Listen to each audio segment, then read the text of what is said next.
بسم اللہ الرحمن الرحیم۔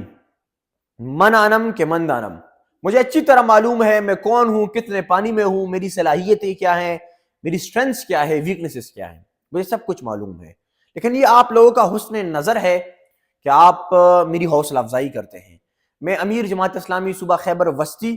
اور امیر جماعت اسلامی ضلع مردان اور ان کی پوری کابینہ کا دل سے شکریہ ادا کرتا ہوں کہ وہ میرے پاس تشریف لائے۔ انہوں نے مجھے رکنیت کا سوال نامہ دیا، اور میں نے تو امیر ضلع محترم سے یہ بھی کہا کہ میرے والد صاحب نے مجھے سمجھایا ہے، تاکید کی ہے کہ قرآن کی اس آیت پر بار بار عمل کرتے رہنا کہ انفروا خفافا وثقالا وجاہدوا باموالکم وانفسکم فی سبیل اللہ ذالکم خیر لکم ان کنتم تعلمون، کہ یہ کام ہم نے ہر حالت میں کرنا ہے، چاہے حالات جیسے بھی ہوں، فیوریبل ہو، سازگار ہو یا ناسازگار ہو یا نامساعد ہو، ہم نے جماعت اسلامی کا کام کرنا ہے۔ ہمارا آخری ٹھکانہ جماعت اسلامی ہے، موجودہ تمام پلیٹ فارمز میں سب سے بہترین پلیٹ فارم جماعت اسلامی ہے، اس سے انکار نہیں کیا جا سکتا۔ اور میں نے یہ بھی کہا کہ میرے ضلع محترم، میں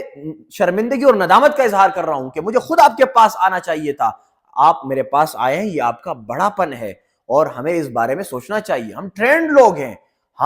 لوگ ہیں، ہمیں کنونس کرنے کی بالکل کوئی ضرورت نہیں ہے۔ ہاں، یہ بات درست ہے کہ خیر سگالی کے جذبے کے تحت لوگوں کے پاس جانا چاہیے اور میں ویلکم کرتا ہوں ان سب کو، لیکن ہم خود جماعت اسلامی کے پاس آئیں گے، ہم پر سرمایہ لگا ہے، انویسٹ کیا ہے، جماعت کے لوگوں نے انویسٹ کیا ہے، جمعیت کے سابقین نے انویسٹ کیا ہے، تو اس معاملے میں تو ہم مکمل طور پر کلیئر ہیں۔ ہاں، یہ بات درست ہے کہ چونکہ یہ سٹارٹنگ فیز ہے تو کم کام زیادہ کام، لیکن کام کرتے رہنا چاہیے۔ جو لوگ یہ کہتے ہیں کہ بیچ میں وقفہ لے لیں، وہ بھی اخلاصی نیت سے بات کرتے ہیں، لیکن پریکٹیکلی یہ پاسبل نہیں ہے، پریگمیٹک اپروچ نہیں ہے۔ آپ نے وابستہ رہنا ہوگا، فتنہ اور فساد کا دور ہے، ایک بار آپ ڈیٹیچ ہو جائیں، ایک بار آپ اس کے ساتھ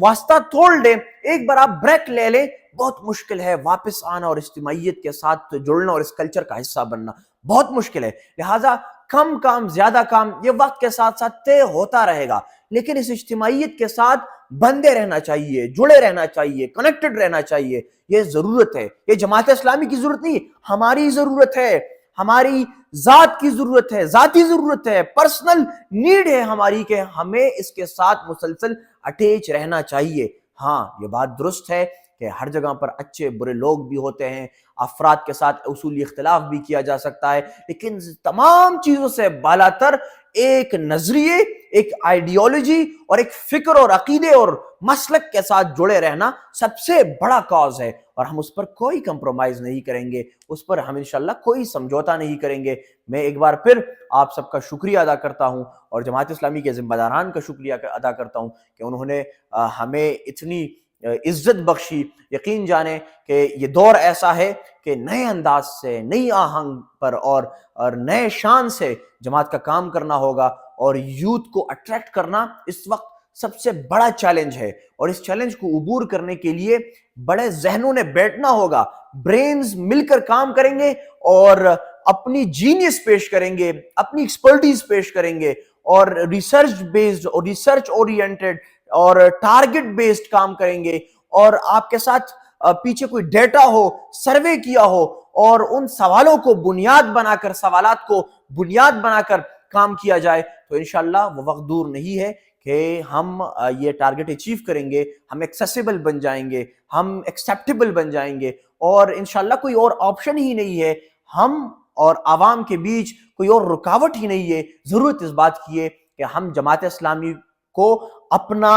اثاثہ سمجھے، ضرورت اس بات کی ہے کہ ہم دعوے دار بن جائیں، جس طرح ہم اپنی ذاتی چیزوں کے لیے دعوے داری کرتے ہیں، اس کے مدعی بنتے ہیں، ہم جماعت اسلامی کے مدعی بن جائیں۔ نہیں، جماعت کا کام ہے، میرا کام ہے، یہ کسی اور کا کام نہیں ہے۔ ہم نے تانے بھی جانا ہے، کچہری بھی جانا ہے، لوگوں کے دکھ درد میں بھی ان کا حصہ بننا ہے، خوشی میں بھی جانا ہے، لوگوں کو سپورٹ بھی کرنا ہے، لوگوں کو امپاور بھی کرنا ہے، کیونکہ ہم یہ کام جماعت کے لیے کرتے ہیں، اور جماعت ہماری جماعت ہے اور ہمارا اثاثہ ہے اور ہم اس کے مدعی ہیں، لہٰذا کسی اور نے نہیں کرنا۔ اس جذبے کے ساتھ کام کریں گے، انشاءاللہ بہت جلد ہم اچھے نتائج تک پہنچیں گے۔ شکریہ، جزاک اللہ۔